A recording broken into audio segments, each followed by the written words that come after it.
কোরবানি ঈদের পর গরুর মাংসের আইটেমগুলো খুব বেশি করা হয়। সো এই ভিডিওটা অনেক দিন আগের ছিল, আজকে আমি এটা একটু এডিট করে ভয়েস ওভার দিলাম। সো হ্যালো এভরিওয়ান, আসসালামু আলাইকুম, কেমন আছেন সবাই? সো ভিডিওটা সকালের নাস্তা থেকেই শুরু করছি। এটা ছিল সকালের নাস্তা। আমার বাসায় আমি এর আগেও বলেছিলাম, আমার বাসায় ডিমটাই দেখা যায় 3 আইটেম করতে হয়: ডিম সিদ্ধ, ডিম ভাজি, ডিম পোচ। এক একজনের এক এক ধরনের পছন্দ। তারপর এই যে রুটি পরোটা, এটাও 2 রকম। আর সাথে তো চা করে নিয়েছিলাম। আমার ছেলে ও রুটি পরোটা আবার প্রতিদিন খেতে চায় না, ওর জন্য করলাম পাউরুটি জেলি দিয়ে দিয়েছিলাম। সো দেখতে পাচ্ছেন, আর চা না হলে তো আমার চলবেই না। তারপর সেদিন করেছিলাম, বললাম না, গরুর মাংসের আইটেমটা একটু বেশি করা হয়। বাবুর জন্য একটু বার্গার বানের যে পেটিগুলো, সে বার্গার পেটিগুলো করার জন্য আমি বিফের কিমাগুলো নিয়ে নিয়েছিলাম। আর কিমাগুলোকে আমি একটু ব্লেন্ডারে আবারও মিহি করে কিমা করে নিলাম, যেহেতু এটাকে আমি পেটিটা বানাবো। সো এটার জন্য আমি এই বিফ কিমা সাথে একটা ক্যাপসিকাম কেটে দিয়েছি, কতগুলো কাঁচামরিচ, পেঁয়াজ, রসুন দেখতে পাচ্ছেন, আদা রসুন পেস্ট, সামান্য একটু কাঁচামরিচের পেস্টও ছিল এখানে।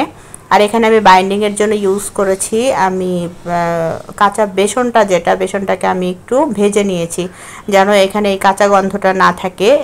বেসনের কাঁচা স্মেলটা কিন্তু মোটেও ভালো লাগবে না, যার জন্য এটা অবশ্যই ভেজে দেওয়ার ট্রাই করবেন।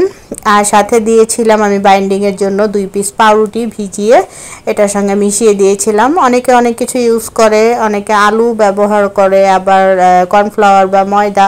তো আমি এখানে সামান্য একটু বেসন আর 2 পিস পাউরুটি দিয়েছি। পাউরুটিটা দিলে খুবই সফট হয়। এই যে কোনো কাবাব বলেন আপনি, মিট বল, সব কিছুতেই কিন্তু পাউরুটি ভেজানোটা ইউজ করলে আর কিছু লাগে না বাইন্ডিংয়ের জন্য। সাথে আমি একটু লেবু চিপে দিলাম, আর লবণ, মরিচের গুঁড়া, গোলমরিচের গুঁড়া, গরম মশলার গুঁড়া, অ্যাজ ইউজুয়াল যা কিছু লাগে একটা কাবাবে। সাথে একটু সরিষার তেল দিয়ে দিলাম, দিয়ে খুব ভালোভাবে মেখে যে আমি বানিয়ে নিলাম বার্গারের পেটিগুলো। এগুলো বানানো থাকলে যে কি সুবিধা হয়, বাচ্চাদের প্রতিদিনের টিফিন লাগে ওদের। আর তাছাড়া এটা সেটা তো ঝামেলা তো করে, এটা খাবো না ওটা খাবো না, ভাত কোনো দিন হয়তো মাছ রান্না করছি, ওর জন্য মাংস নাই, সেই দিন দেখা যায় আমি এগুলো একটা বের করে ভেজে দিলে ও সুন্দর খেয়ে ওঠে, ও তখন আর কোনো ঝামেলা করে না। আর মেইনলি টিফিনের জন্য দেখা যায় সকালবেলা উঠে নাস্তা বা টিফিনের সঙ্গে একটা রাইস করে দিলে সাথে একটা কাবাব ভেজে দিলে বাচ্চাদের কিন্তু খাওয়া হয়ে যায়।